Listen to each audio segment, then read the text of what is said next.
Chapter 14. During dinner, Mr. Bennet scarcely spoke at all, but when the servants were withdrawn, he thought it time to have some conversation with his guest, and therefore started a subject in which he expected him to shine by observing that he seemed very fortunate in his patroness, Lady Catherine de Bourgh's attention to his wishes and consideration for his comfort appeared very remarkable.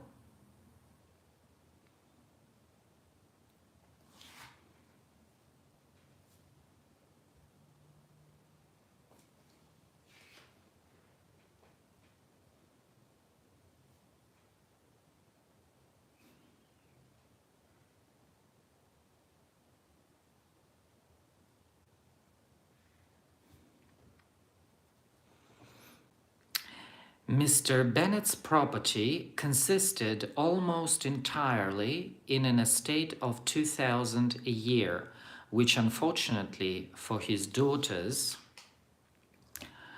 was entailed in default of heirs male on a distant relation, and their mother's fortune, though ample for her situation in life, could but ill supply the deficiency of his. Her father had been an attorney in Meryton, and had left her £4,000. She had a sister married to a Mr. Phillips, who had been a clerk to their father and succeeded him in the business, and a brother settled in London in a respectable line of trade.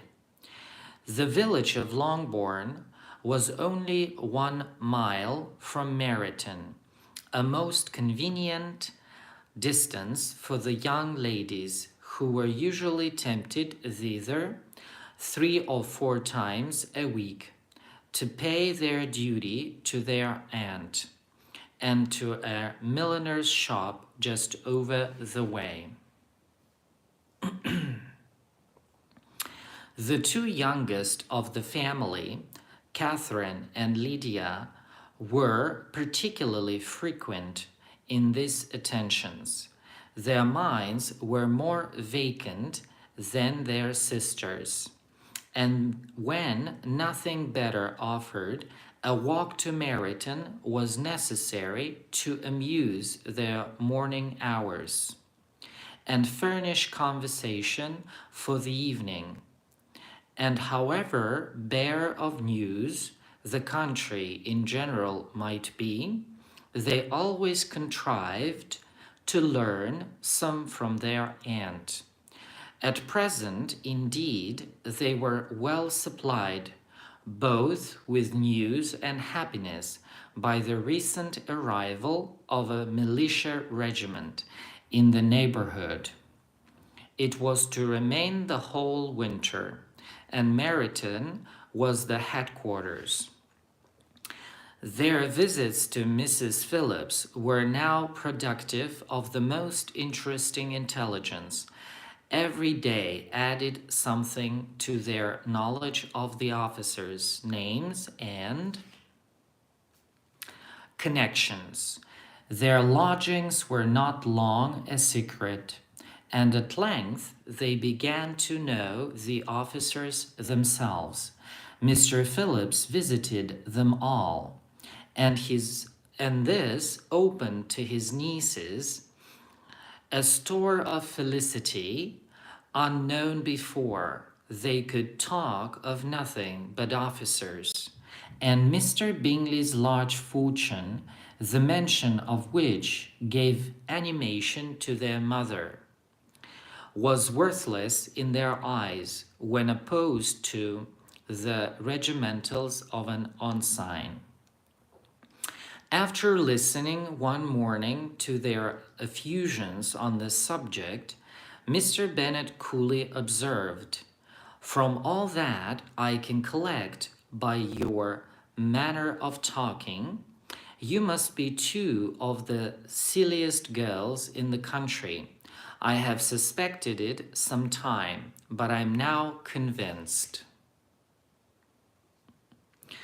Catherine was disconcerted and made no answer, but Lydia, with perfect indifference, continued to express her admiration of Captain Carter and her hope of seeing him in the course of the day.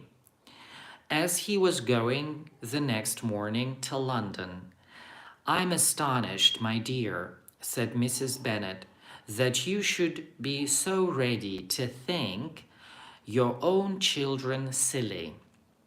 If I wish to think slightingly of anybody's children, it should not be my own, however. If my children are silly, I must hope to be always sensible of it. Yes, but as it happens, they are all of them very clever. This is the only point, I flatter myself, on which we do not agree. I had hoped that our sentiments coincided in every particular, but I must so far differ from you as to think our two youngest daughters uncommonly foolish. My dear Mr. Bennet, you must not expect such girls to have the sense of their father and mother. When they get to our age, I dare say, they will not think about officers any more than we do. I remember the time when I liked a red coat myself very well, and indeed, so I do still at my heart. And if a smart young colonel with 5 or 6 thousand a year should want one of my girls, I shall not say nay to him. And I thought Colonel Foster looked very becoming the other night at Sir William's in his regimentals. Mamma, cried Lydia, my aunt says that Colonel Foster and Captain Carter do not go so often to Miss Watson's as they did when they first came. She sees them now very often standing in Clark's library. Mrs. Bennet was prevented replying by the entrance of the footman with a note for Miss Bennet. It came from Netherfield, and the servant waited for an answer. Mrs. Bennet's eyes sparkled with pleasure, and she was eagerly calling out, while her daughter read, "Well, Jane, who is it from? What is it about? What does he say? Well, Jane? Make haste and tell us. Make haste, my love. It is from Miss Bingley," said Jane, and then read it aloud. "My dear friend, if you are not so compassionate as to dine today with Louisa and me, we shall be in danger of hating each other for the rest of our lives.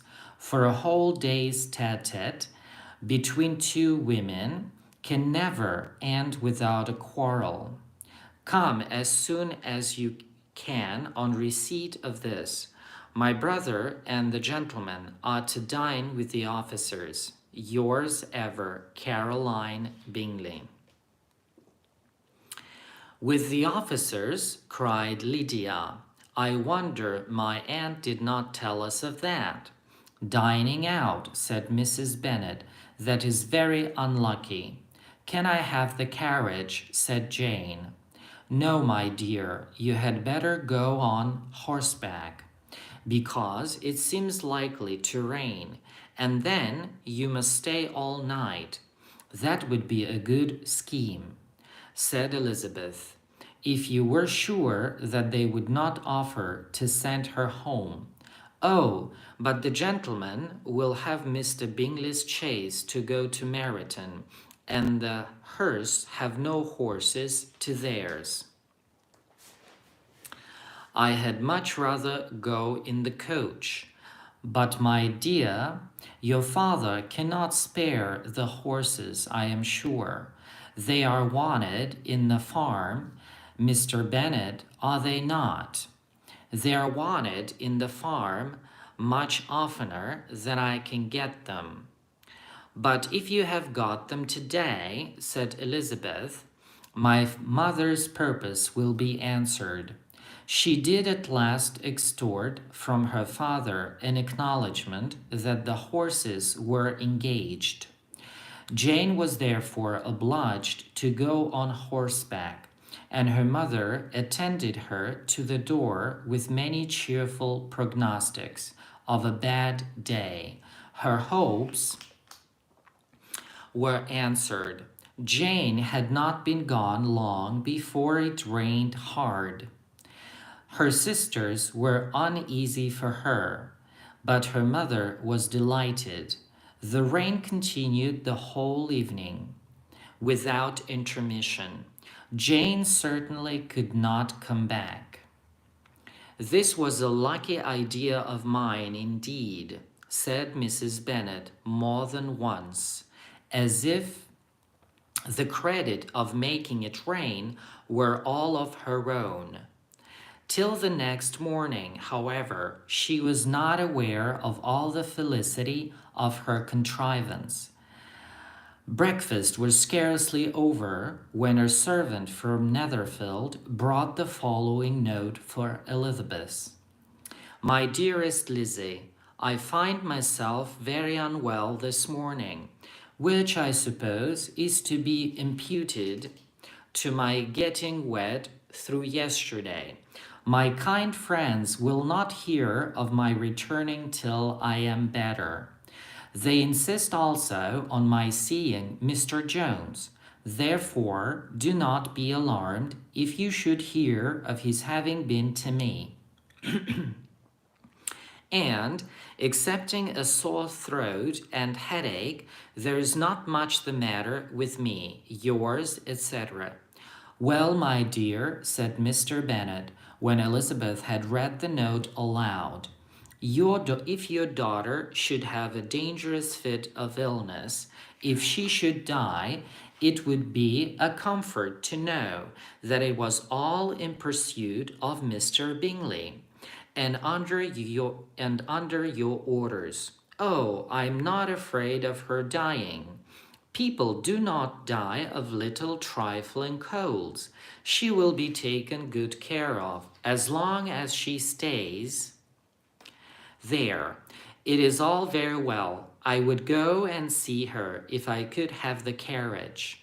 Elizabeth, feeling really anxious, was determined to go to her, though the carriage was not to be had.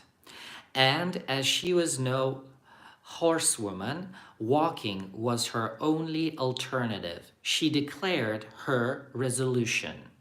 How can you be so silly, cried her mother, as to think of such a thing in all this dirt? You will not be fit to be seen when you get there. I shall be very fit to see Jane, which is all I want. Is this a hint to me, Lizzie, said her father, to send for the horses? No, indeed, I do not wish to avoid the walk. The distance is nothing when one has a motive, only 3 miles. I shall be back by dinner. I admire the activity of your benevolence, observed Mary, but every impulse of feeling should be guided by reason, and, in my opinion, exertion should always be in proportion to what is required. We will go as far as Meryton with you, said Catherine and Lydia. Elizabeth accepted their company, and the three young ladies set off together. "If we make haste," said Lydia, as they walked along, "perhaps we may see something of Captain Carter before he goes." In Meryton they parted. The two youngest repaired to the lodgings of one of the officers' wives, and Elizabeth continued her walk alone, crossing field after field at a quick pace, jumping over stiles and springing over puddles with impatient activity, and finding herself at last within view of the house, with weary ankles, dirty stockings, and a face glowing with the warmth of exercise. She was shown into the breakfast parlor, where all but Jane were assembled, and where her appearance created a great deal of surprise. That she should have walked 3 miles so early in the day, in such dirty weather, and by herself, was almost incredible to Mrs. Hurst and Miss Bingley, and Elizabeth was convinced that they held her in contempt for it. She was received, however, very politely by them, and in their brother's manners there was something better than politeness. There was good humor and kindness. Mr. Darcy said very little, and Mr. Hurst nothing at all. The former was divided between admiration of the brilliancy which exercise had given to her complexion, and doubt as to the occasions justifying her coming so far alone. The latter was thinking only of his breakfast. Her inquiries after her sister were not very favorably answered. Miss Bennet had slept ill, and though up, was very feverish, and not well enough to leave her room. Elizabeth was glad to be taken to her immediately, and Jane, who had only been withheld by the fear of giving alarm or inconvenience from expressing in her note how much she longed for such a visit, was delighted at her entrance. She was not equal, however, to much conversation, and when Miss Bingley left them together, could attempt little besides expressions of gratitude for the extraordinary kindness she was treated with. Elizabeth silently attended her. When breakfast was over, they were joined by the sisters, and Elizabeth began to like them herself when she saw how much affection and solicitude they showed for Jane. The apothecary came, and having examined his patient, said, as might be supposed, that she had caught a violent cold, and that they must endeavor to get the better of it, advised her to return to bed, and promised her some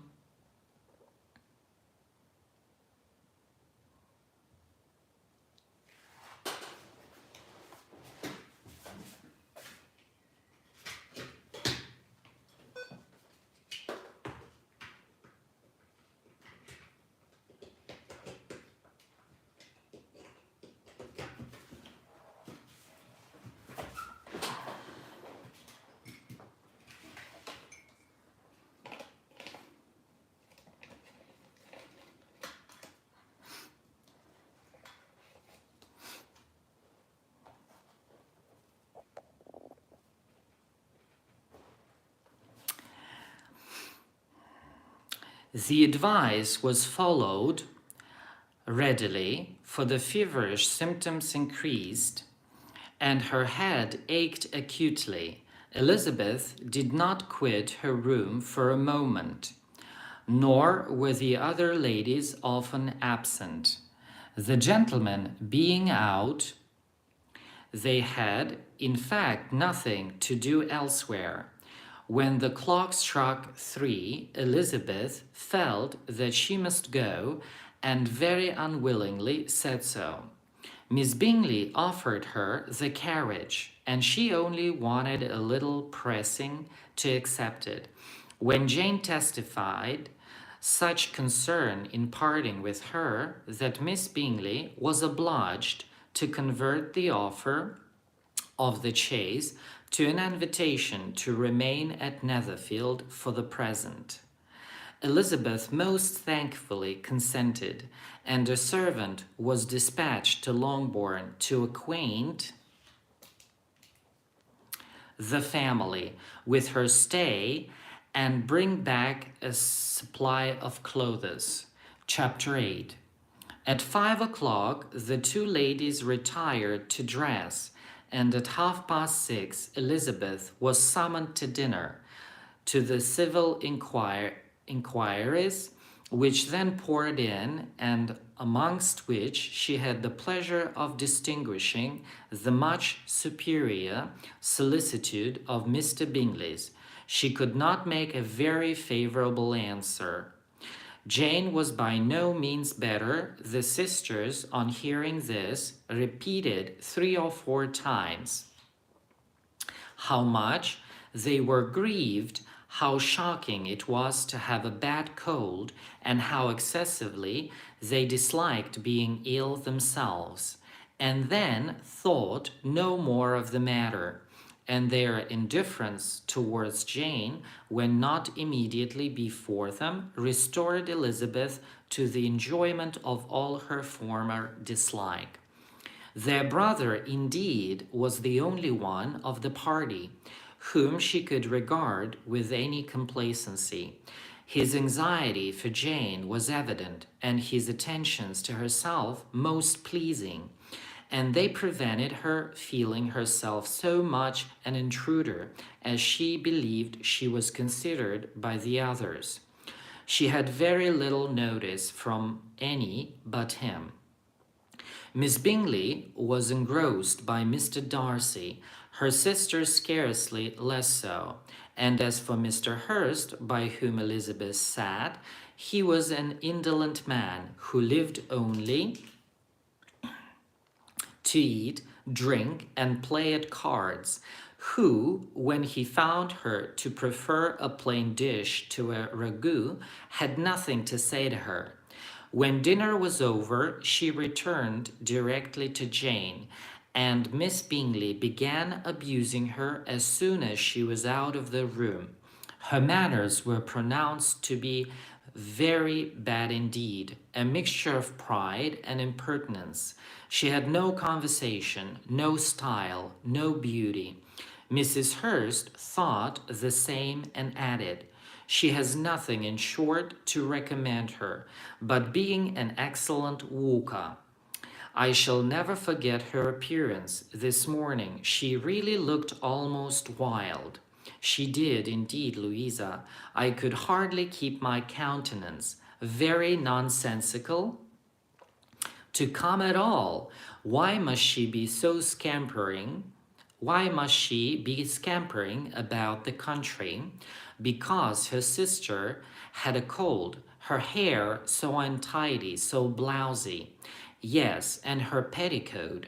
I hope you saw her petticoat, 6 inches deep in mud, I am absolutely certain, and the gown, which had been let down to hide it, not doing its office." "Your picture may be very exact, Louisa," said Bingley, "but this was all lost upon me. I thought Miss Elizabeth Bennet looked remarkably well when she came into the room this morning. Her dirty petticoat quite escaped my notice." "You observed it, Mr. Darcy, I am sure," said Miss Bingley, "and I am inclined to think that you would not wish to see your sister make such an exhibition." "Certainly not. To walk 3 miles or 4 miles or 5 miles or whatever it is, above her ankles in dirt and alone, quite alone, what could she mean by it? It seems to me to show an abominable sort of conceited independence, a most country town indifference to decorum. It shows an affection for her sister that is very pleasing, said Bingley. I am afraid, Mr. Darcy, observed Miss Bingley in a half-whisper, that this adventure has rather affected your admiration of her fine eyes. Not at all, he replied. They were brightened by their exercise. A short pause followed this speech, and Mrs. Hurst began again. I have an excessive regard for Miss Jane Bennet. She's really a very sweet girl, and I wish with all my heart she were well settled. But with such a father and mother, and such low connections, I'm afraid there is no chance of it. I think I have heard you say that their uncle is an attorney in Meryton. Yes, and they have another who lives somewhere near Cheapside. That is capital, added her sister, and they both laughed heartily. If they had uncles enough to fill all Cheapside, cried Bingley, it would not make them one jot less agreeable, but it must very materially lessen their chance of marrying men of any consideration in the world, replied Darcy. To this speech Bingley made no answer, but his sisters gave it their hearty assent, and indulged their mirth for some time at the expense of their dear friend's vulgar relations. With a renewal of tenderness, however, they returned to her room on leaving the dining parlour, and sat with her till summoned to coffee. She was still very poorly, and Elizabeth would not quit her at all till late in the evening, when she had the comfort of seeing her sleep, and when it seemed to her rather right than pleasant that she should go downstairs herself. On entering the drawing-room, she found the whole party at loo, and was immediately invited to join them, but suspecting them to be playing high, she declined it, and making her sister the excuse, said she would amuse herself for the short time she could stay below with a book. Mr. Hurst looked at her with astonishment. Do you prefer reading to cards? Said he. That is rather singular. Miss Eliza Bennet, said Miss Bingley, despises cards. She is a great reader, and has no pleasure in anything else. I deserve neither such praise nor such censure, cried Elizabeth. I am not a great reader, and I have pleasure in many things. In nursing your sister, I am sure you have pleasure, said Bingley, and I hope it will be soon increased by seeing her quite well. Elizabeth thanked him for from her heart, and then walked towards the table, where a few books were lying.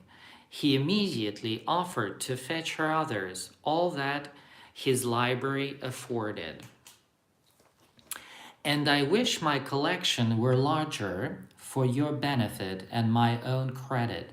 But I am an idle fellow, and though I have not many, I have more than I ever looked into. Elizabeth assured him that she could suit herself perfectly with those in the room. I am astonished, said Miss Bingley, that my father should have left so small a collection of books. What a delightful library you have at Pemberley, Mr. Darcy. It ought to be good. He replied, it has been the work of many generations. And then you have added so much to it yourself. You are always buying books.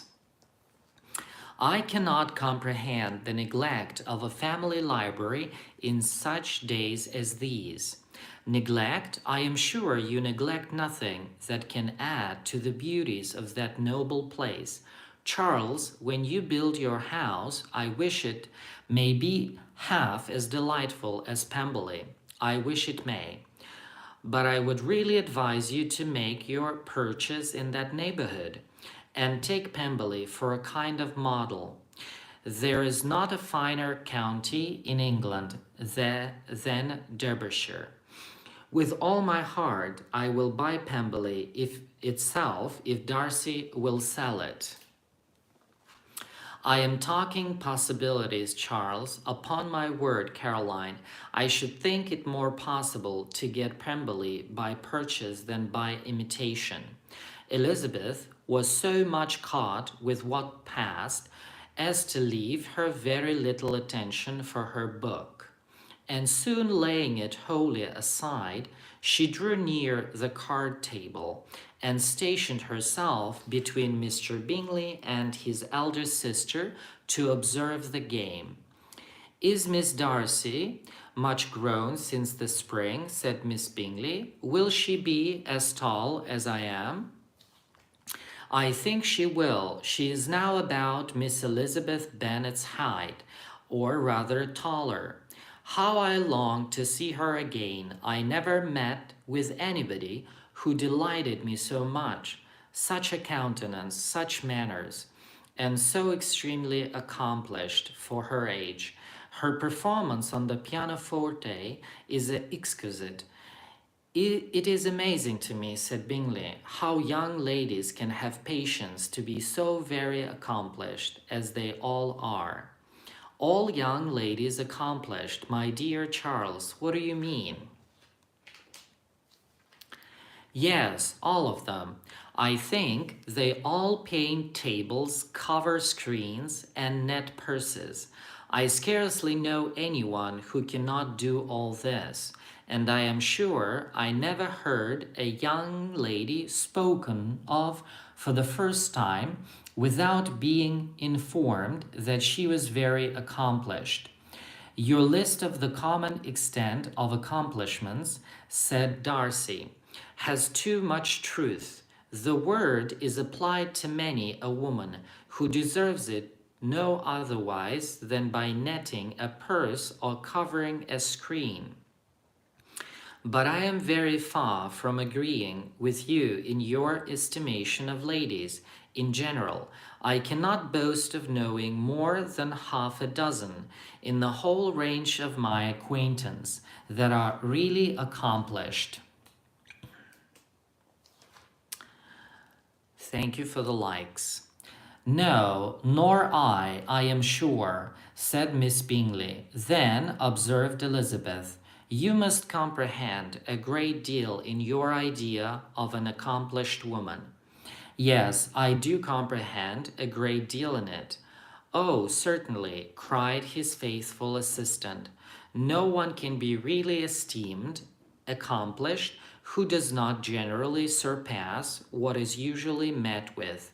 A woman must have a thorough knowledge of music, singing, drawing, dancing, and the modern languages to deserve the word. And besides all this, she must possess a certain something in her air and manner of walking, the tone of her voice, her dress, and expressions, or the word will be but half deserved. All this she must possess," added Darcy, "and to all this she must yet add something more substantial in the improvement of her mind by extensive reading. I am no longer surprised at your knowing only 6 accomplished women. I rather wonder now at your knowing any. Are you so severe upon your own sex as to doubt the possibility of all this? I never saw such a woman. I never saw such capacity and taste and application and elegance as you describe united." Mrs. Hurst and Miss Bingley both cried out against the injustice of her implied doubt, and were both protesting that they knew many women who answered this description. When Mr. Hurst called them to order, with bitter complaints of their inattention to what was going forward, as all conversation was thereby at an end, Elizabeth soon afterwards left the room. Elizabeth Bennet, said Miss Bingley, when the door was closed on her, is one of those young ladies who seek to recommend themselves to the other sex by undervaluing their own. And with many men, I dare say, it succeeds.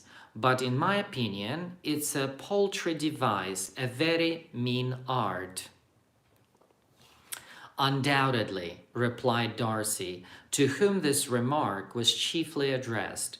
There is a meanness in all the arts which ladies sometimes condescend to employ for captivation. Whatever bears affinity to cunning is despicable. Miss Bingley was not so entirely satisfied with this reply as to continue the subject. Elizabeth joined them again, only to say that her sister was worse and that she could not leave her. Bingley urged Mr. Jones being sent for immediately, while his sisters, convinced that no country advice could be of any service, recommended an express to town for one of the most eminent physicians.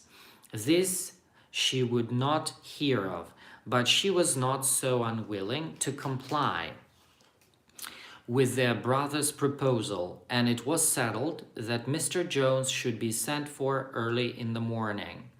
If Miss Bennet were not decidedly better, Bingley was quite uncomfortable. His sisters declared that they were miserable. They solaced their wretchedness, however, by duets after supper, while he could find no better relief to his feelings than by giving his housekeeper directions that every attention might be paid to the sick lady and her sister. Chapter 9. Elizabeth passed the chief of the night in her sister's room, and in the morning had the pleasure of being able to send a tolerable answer to the inquiries which she very early received from Mr. Bingley by a housemaid, and some time afterwards from the two elegant ladies who waited on his sisters. In spite of this amendment, however, she requested to have a note sent to Longbourn, desiring her mother to visit Jane and form her own judgment of her situation.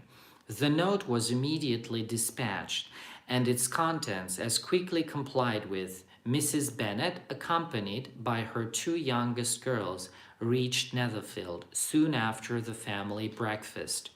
Had she found Jane in any apparent danger, Mrs. Bennet would have been very miserable, but being satisfied on seeing her that her illness was not alarming, she had no wish of her recovering immediately, as her restoration to health would probably remove her from Netherfield. She would not listen, therefore, to her daughter's proposal of being carried home. Neither did the apothecary, who arrived about the same time, think it at all advisable.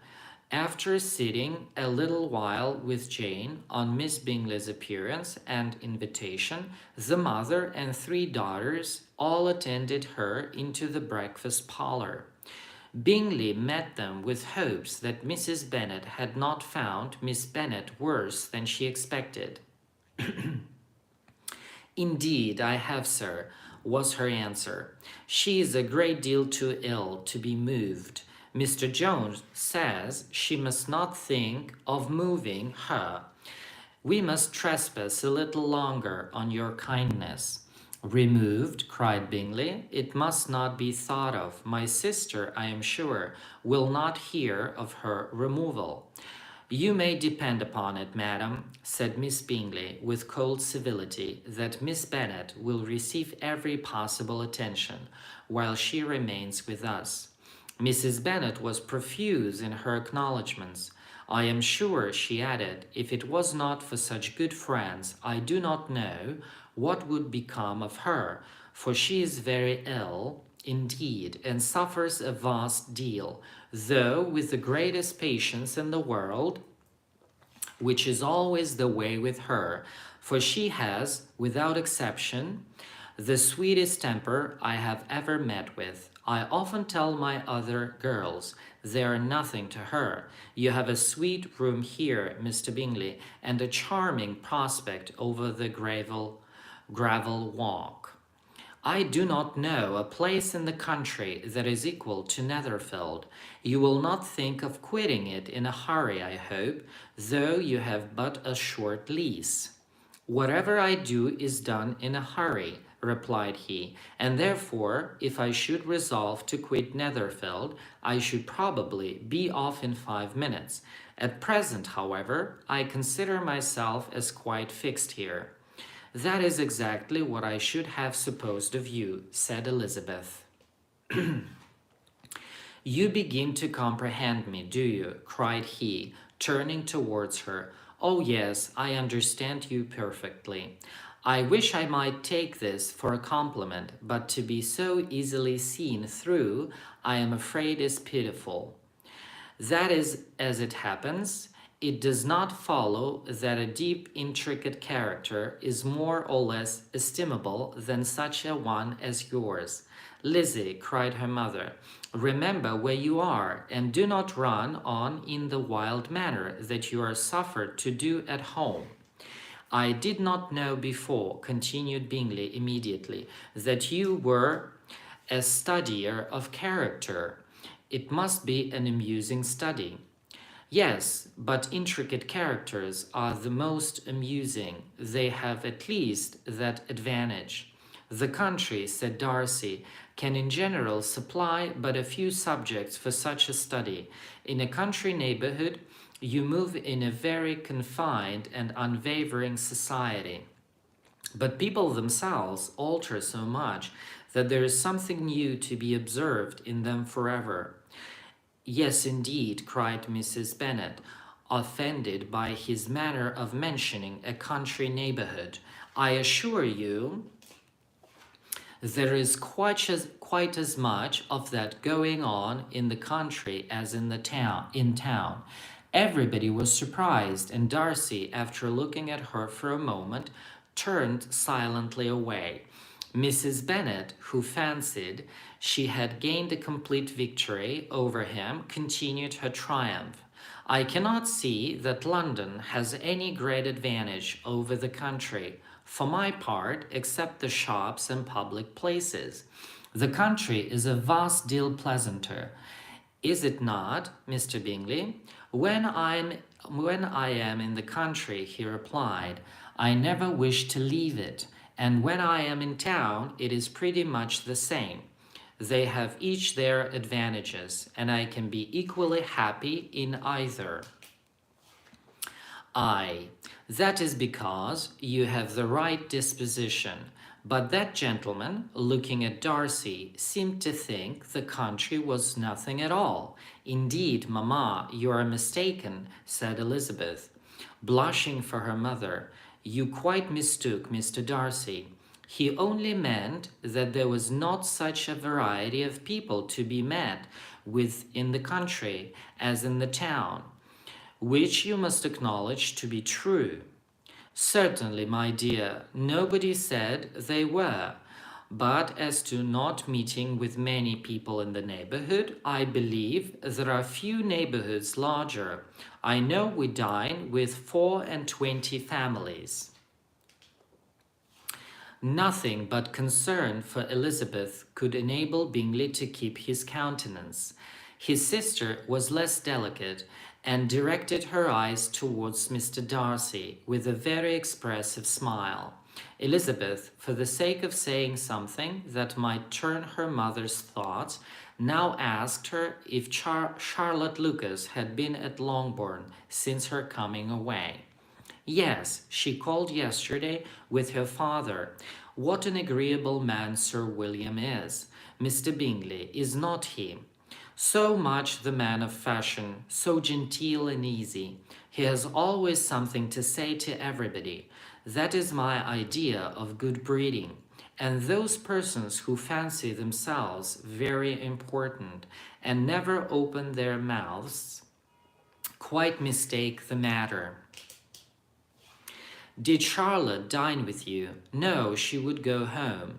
I fancy she was wanted about the mince pies. For my part, Mr. Bingley, I always keep servants that can do their own work. My daughters are brought up very differently, but everybody is to judge for themselves. And the Lucases are a very good sort of girls, I assure you. It is a pity they are not handsome. Not that I think Charlotte so very plain, but then she is our particular friend. She seems a very pleasant young woman. Oh dear, yes, but you must own she is very plain. Lady Lucas herself has often said so, and envied me Jane's beauty. I do not like to boast of my own child, but to be sure, Jane, one does not often see anybody better looking. It is what everybody says. I do not trust my own partiality. When she was only 15, there was a man at my brother's gardener's in town, so much in love with her that my sister-in-law was sure he would make her an offer before we came away. But however, he did not. Perhaps he thought her too young. However, he wrote some verses on her, and very pretty they were. And so ended his affection, said Elizabeth impatiently. There has been many a one, I fancy, overcome in the same way. I wonder who first discovered the efficacy of poetry in driving away love. I have been used to consider poetry as the food of love, said Darcy. Of a fine, stout, healthy love it may. Everything nourishes what is strong already. But if it be only a slight, thin sort of inclination, I am convinced that one good sonnet will starve it entirely away. Darcy only smiled, and the general pause which ensued made Elizabeth tremble lest her mother should be exposing herself again. She longed to speak, but could think of nothing to say, and after a short silence, Mrs. Bennet began repeating her thanks to Mr. Bingley for his kindness to Jane, with an apology for troubling him, also with Lizzie. Mr. Bingley was unaffectedly civil in his answer, and forced his younger sister to be civil also, and say what the occasion required. She performed her part indeed without much graciousness, but Mrs. Bennet was satisfied, as soon afterwards ordered her carriage. Upon this signal, the youngest of her daughters put herself forward. The two girls had been whispering to each other during the whole visit, and the result of it was that the youngest should tax Mr. Bingley with having promised on his first coming into the country to give a ball at Netherfield. Lydia was a stout, well-grown girl of 15, with a fine complexion and good-humored countenance, a favorite with her mother, whose affection had brought her into public at an early age. She had high animal spirits and a sort of natural self-consequence, which the attention of the officers, to whom her uncle's good dinners and her own easy manners recommended her, had increased into assurance. She was very equal, therefore, to address Mr. Bingley on the subject of the ball, and abruptly reminded him of his promise, adding that it would be the most shameful thing in the world if he did not keep it. His answer to this sudden attack was delightful to their mother's ear.